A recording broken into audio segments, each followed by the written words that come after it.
Welcome to the Dawn Jarvis Show with Dawn Jarvis, the diverse nurse. And in this podcast, we will be talking about healthcare, self-care, diversity, careers, and well-being from a Black woman's perspective.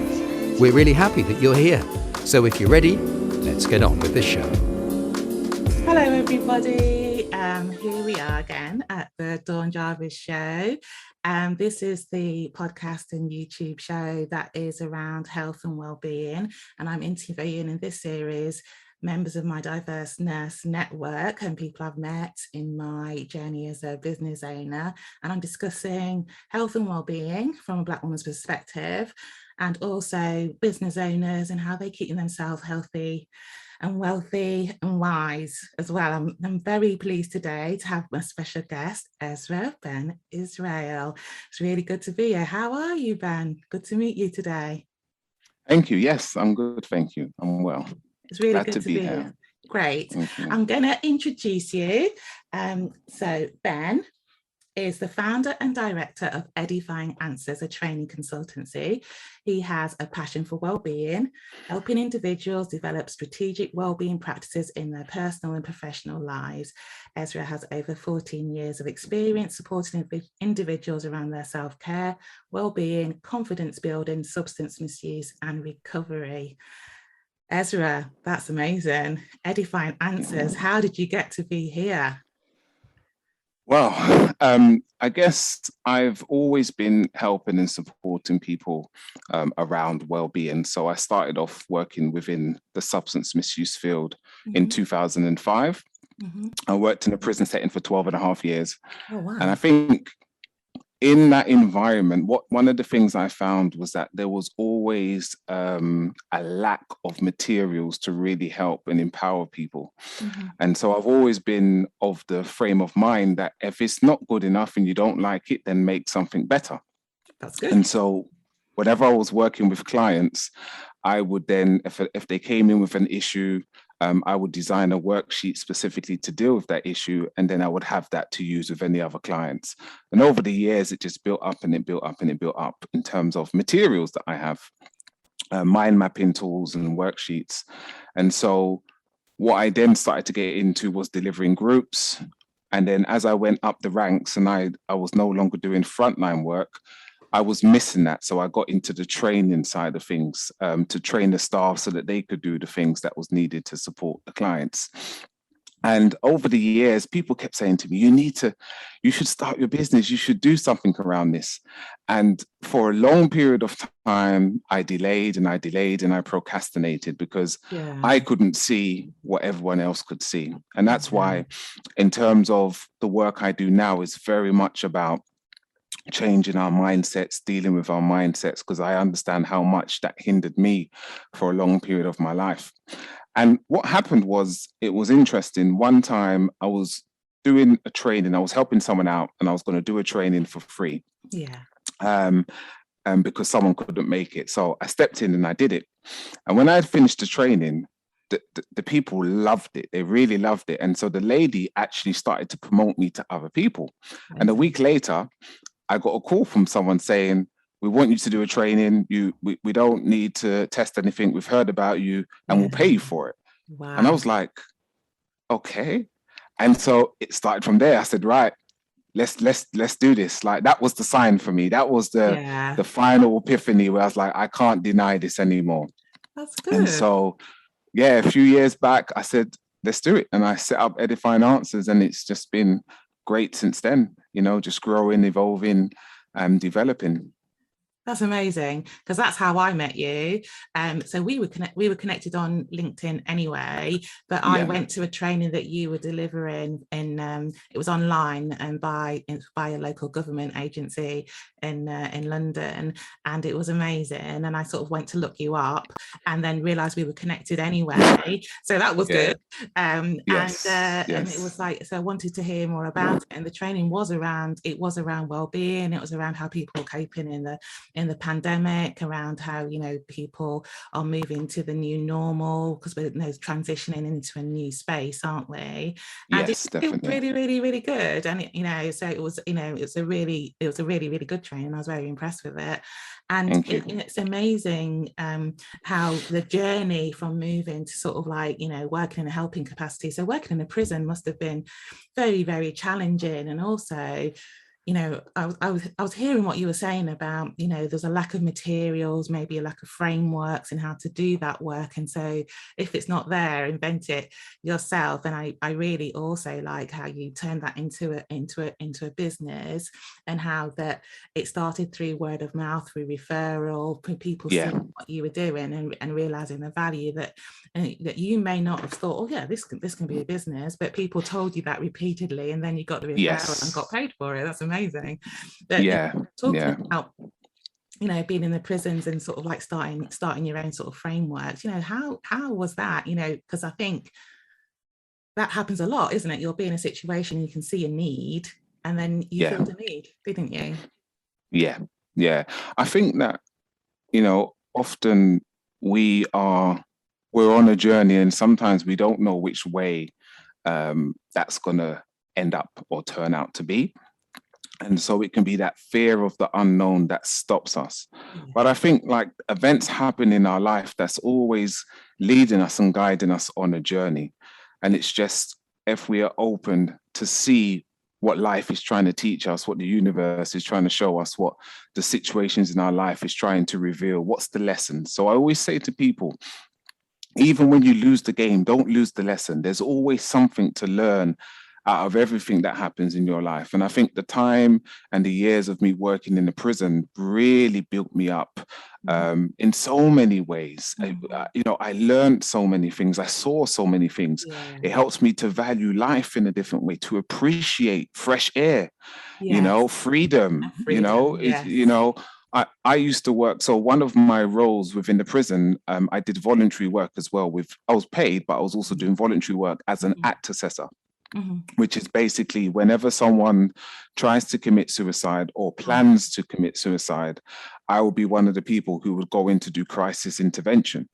And like experience of like that and working with people in that capacity, it changes you.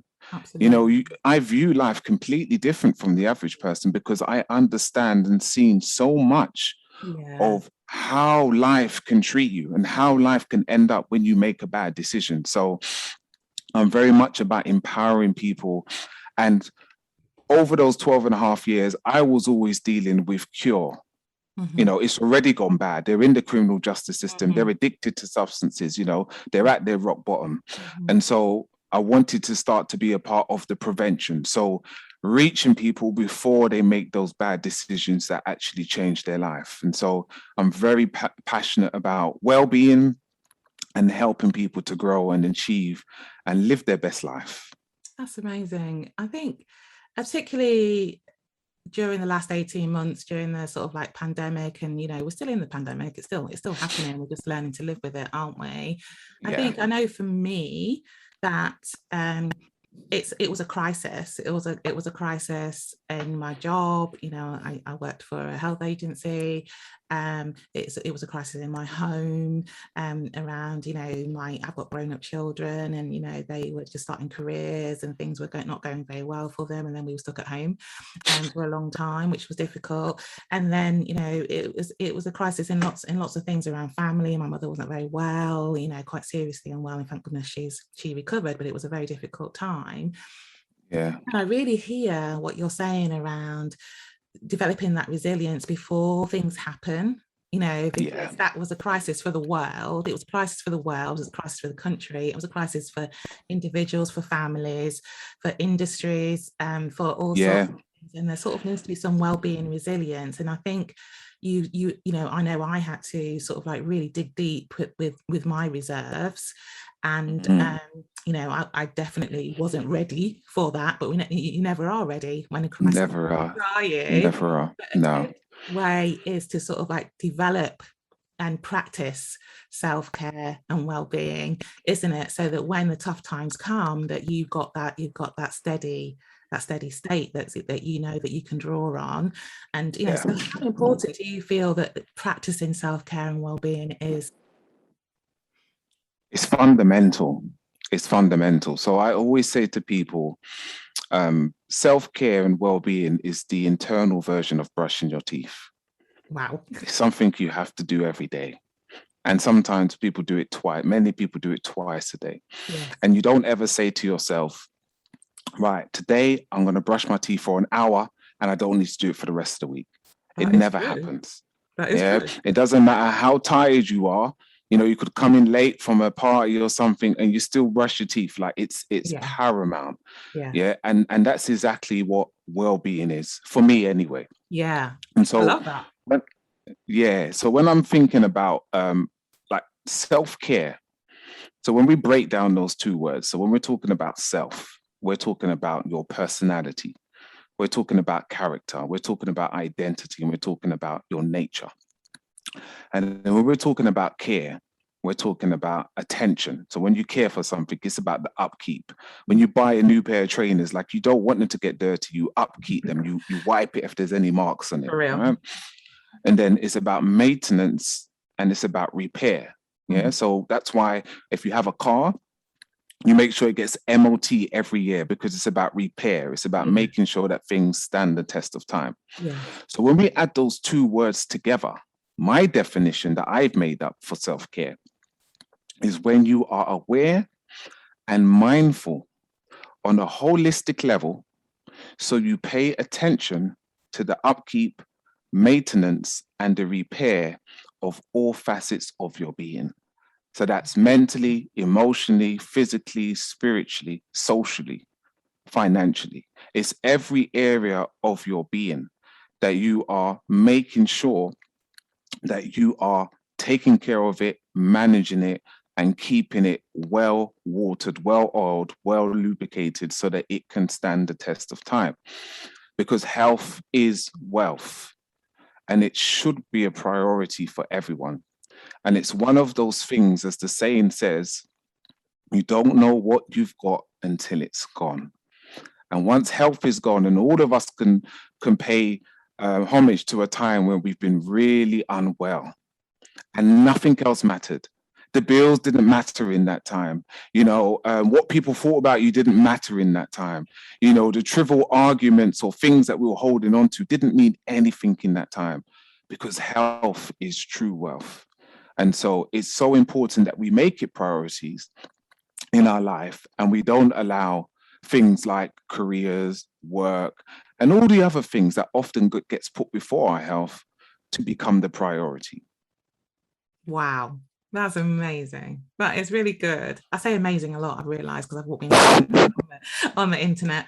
But that is amazing. I think, health is wealth. That's currency. Health is currency, isn't it? Absolutely. Really. And it's, and you save it and you take what you need, but you need a little bit all the time. Like I always like to have a £20 note in my purse. Yes. all the time, even though I mostly use my card.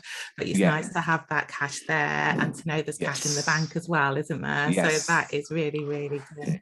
And do you have a model that you use to sort of a framework around well-being that you use? Absolutely. So the model that I ascribe to is the 5 ways to well-being, which is those 5 areas is be active, connect, take notice, keep learning, and give. And so this was backed by research by the New Economic Foundation, which shows that there are 5 simple things that individuals can do as part of your daily life at work and at home to build resilience, to boost your well-being and lower the risk of developing mental health problems. And it's known internationally as the 5 ways to well-being. And so these 5 things are simple things that you can do in your daily life. And so if we say be active, one of the things around be active, what I always tell people is that it's not about the big things, it's about the small things. And it's not about what you do once, it's about what you consistently do.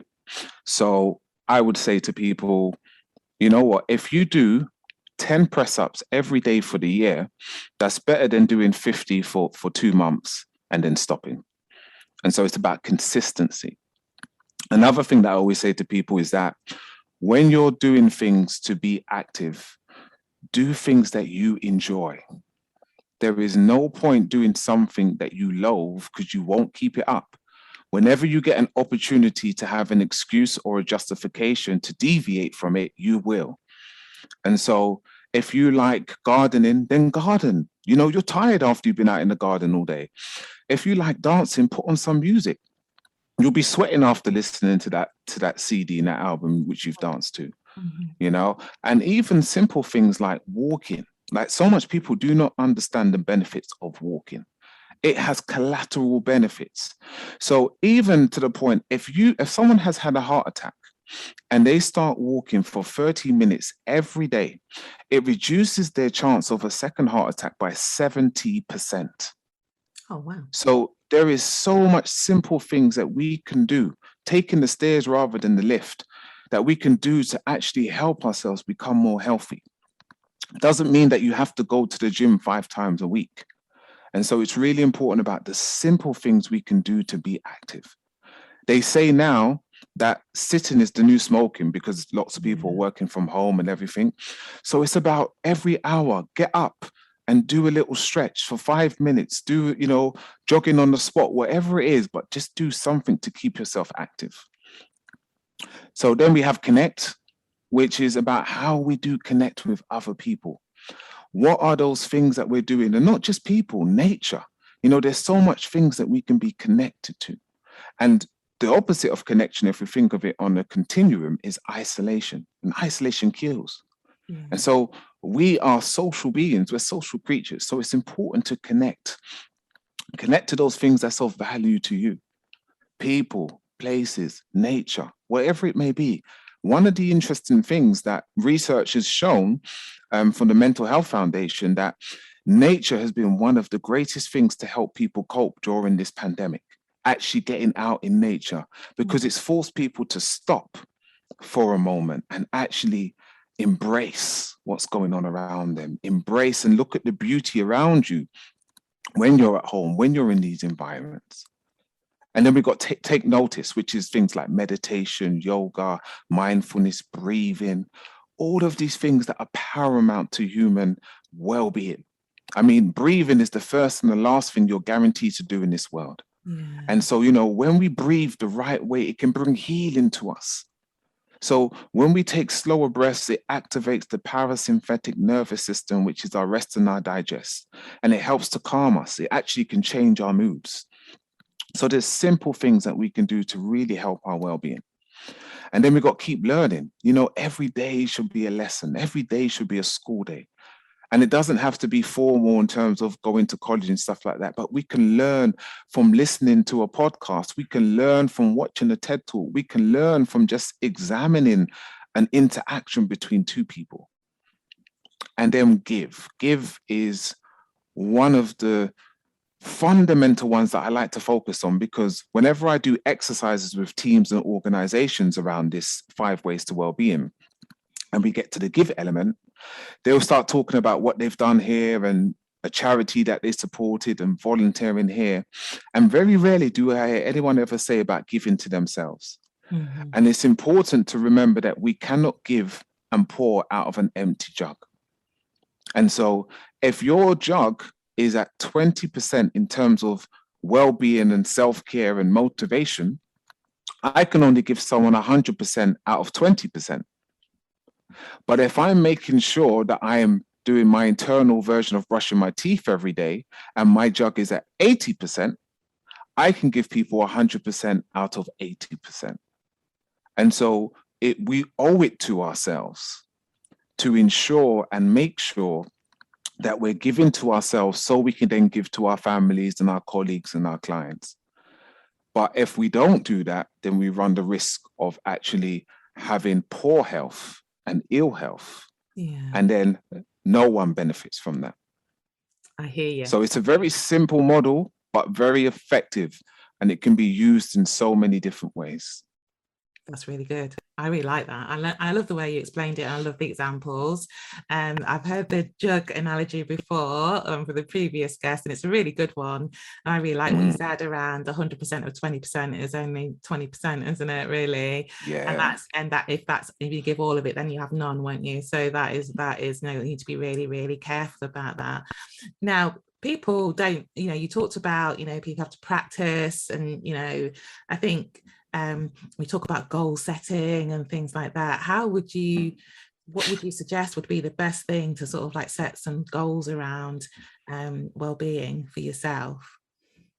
One of the things that I often ask people is, what are you currently doing? And what's one thing that you'd like to improve? Mm-hmm. And with those two questions, I get so much content, I get so much information, because what happens is either people are doing stuff, and so in that's great because I can give an affirmation which reinforces that behavior, or they say, I would like to do, I want to do, one day I hope to do.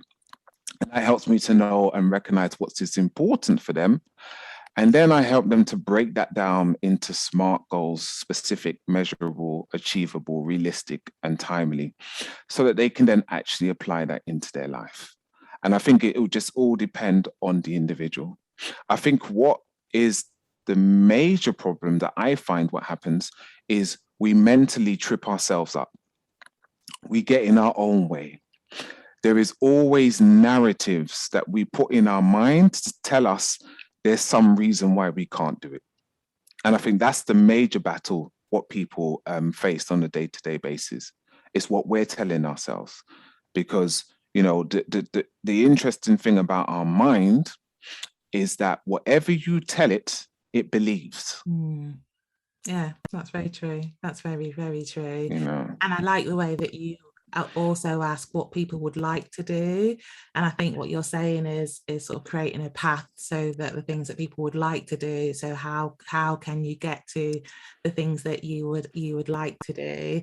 But I also like what you're saying about affirming what people are already doing as well. So it's sort of like, what are you doing now? That's brilliant, that's great. What would you like to do, and how can we get there as well? That's really good. Now I'm a nurse, so I always ask this of my guests. So how, you help people with their health and well-being. What about your own health and well-being? Do you practice what you preach? Do you embody what you say? Oh yes, definitely. So I think for me personally, well-being is so important to me. It's a priority in my life, and that's why I'm so passionate and why I talk about it the way I do. So I start my day with intention. And I always tell people this: start your day with intention. Don't just get up, wake up with intention. What's your goals for the day? Mine personally, I start every day, I do my affirmations, I do my visualization boards, I do my breathing, I do my training, my exercise. So I train myself so that mentally, physically, spiritually, and emotionally, I am prepared to handle and overcome whatever I have to face for that day. I have intention with everything that I do. And I know that in order for me to be the best version of myself, I have to prep myself, and I have to train myself, and I have to make sure that I am ready to deal with, because I have hectic days, and I have to ensure that I am that best version of myself. And so that doesn't happen by accident, and it doesn't happen by chance. It happens by design. And that's why discipline is so important. Brilliant. It's so important. Brilliant. And thanks for that. That's really good, because it's sort of like, it's a way of life, isn't it? It's like a religion. It's like, how you live your life, your values. It's really important to me. And so I teach it, I do it, and this is the example. And that's not to deny that everyone has their own stresses and strains and bad days and good days, but what I hear you saying is that you've got a background in that you set your day with intention, you have goals that you're going to achieve, and that you do that, and you've got a framework for doing that. So that's really good. I think I was just going to say, I think the other thing for me personally is I really understand the power of the mind. Okay. And so I make sure I keep it in the zone and in the frame that I want it to be. And what I mean by that is there's a saying that says, where the mind goes, the energy flows. Yeah. And so if you allow your mind to run away like a runaway train in that wrong area or direction, your energy, your frequency, your focus is going to be derailed. And so the average human being has about 60 to 70,000 thoughts a day. 90% of those thoughts are rumination. And research shows that up to 70% of those thoughts in many people is negative. Mm-hmm. And so if we are not careful and if we are not managing it, I always say the mind is the battlefield, and every battle is won and lost first in the mind. And so it's about throughout that day, keeping stock, being mindful of what you're giving yourself over to, what you are focusing on, and what your mind is being entertained by, because the mind is a muscle and every thought is a rep. So if you imagine if you're doing curls to strengthen your arms, the more reps you do is the more defined and the stronger it becomes. Well, if you think of your thoughts the same way, if you are constantly worrying and anxious about something, you are developing that muscle, that pathway in your brain. And so your brain is going to be paying attention to that. Yeah. And so mindfulness is very important. Right, thank you. That is really, really good and very, very powerful. I like the expression where the mind goes, the energy flows. It is so true. And I like the analogy around practicing as you would practice any skill, that that makes you stronger and it makes you better. So these are all fantastic tips. What is there anything that you would like to leave our audience with? If I was to leave you with one thing, it would be that energy is one of our greatest resources. So invest in it wisely. And what I mean by that is that we are energy. Okay, when we go underneath our skin, if you get a microscope and you look under it, beneath the atoms and everything, it's raw energy. Okay, and so there are 3 ways that we can charge ourselves, because we are energy, just like a phone will be charged. There's 3 ways that we can charge ourselves. The first one is food. Anyone who's fasted for a few days would understand what that means. Yeah, when you get that food, it energizes you. Yeah. The second one is sleep. Sleep is paramount. Like, our life is dependent on sleep. We heal during when we're asleep. Our body recuperates. The melatonin and it goes forth like a DIY system and it repairs us. It's paramount. And the third one is our thoughts. Those are the 3 ways that we charge ourselves. But also, it's important to recognize that our thoughts are energy. If you think about it this way, when you think about something, if you hear bad news, and you start to thinking about that, what does it do to you? It affects your whole body. It affects how you feel. It affects how you act. It makes you feel lethargic. But if it's a positive thing, it makes you feel elevated. It makes you feel joyful. Because what they have found is that when our brain is active, it has enough energy to charge a 15 to 25 watts bulb. So that's energy. Mm-hmm. But energy can also be transferred, because when you have a thought that is strong enough, it creates an emotional chain reaction, which is what we call an emotion. Mm-hmm. Now, emotion is short for energy plus motion, because it's energy in motion. You see, words is the language of the brain, and emotions is the language of the body, but it's emotional currents. And as a result of that, it then affects how we behave. Mm-hmm. And so energy is your greatest resource. So how we think, how we speak, how we feel, and how we act is all transference of energy. So use it wisely. Do not invest your energy in counterproductive discussions. Do not waste your energy focusing on something you can't control.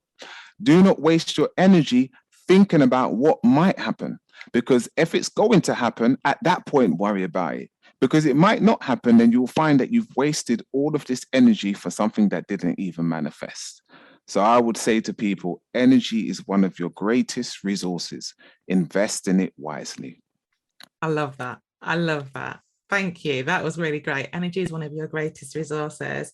So Ezra, how can people get in touch with you, access your training, etc.?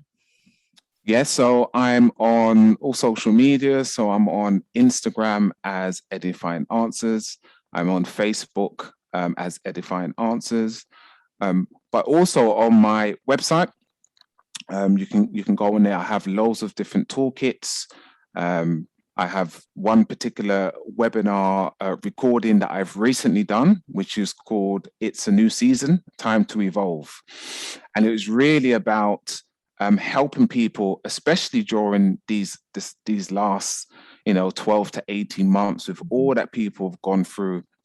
People's confidence has gone. People have been find it really difficult to kind of manage and cope. They've kind of lost their way and not sure on what their purpose is and what's the next step forward for them. So this was really designed to kind of help people with that, because a new start is a state of mind. And it's important that people understand that it starts with a state of mind. And so in this workshop, this recording of this webinar, it's a 2-hour webinar, we explore some key themes such as exploring the importance of clarity, both psychologically and emotionally.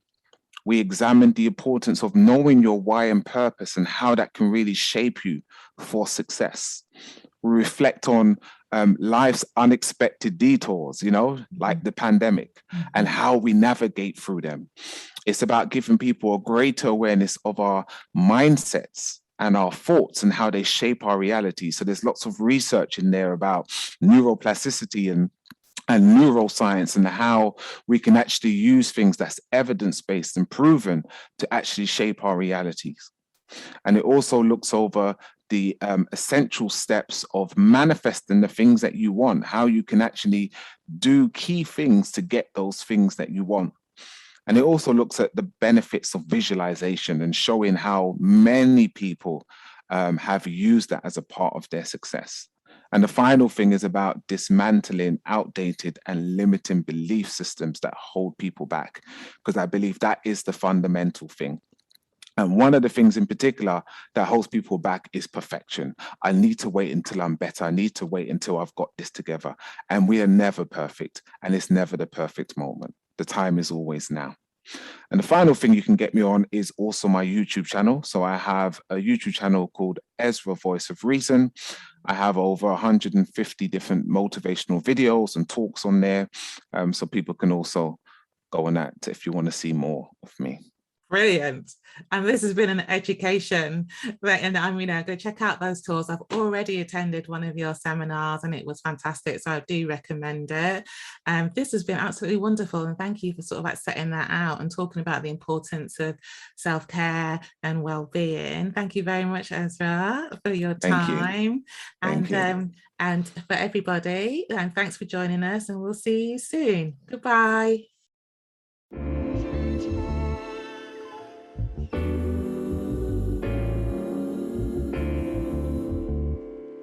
Thank you for listening to the Dawn Jarvis Show. If you enjoyed this episode, there are 2 things you can do. Number 1, leave Dawn a rating and a review on Apple Podcasts. It would mean so much to her if you took a moment out of your time to post your thoughts on the show. It will help Dawn reach so many more people and help them with their well-being. Number 2, subscribe to Dawn's email list, the Diverse Nurse Digest, using the link in the show notes. Until the next time, thank you and goodbye.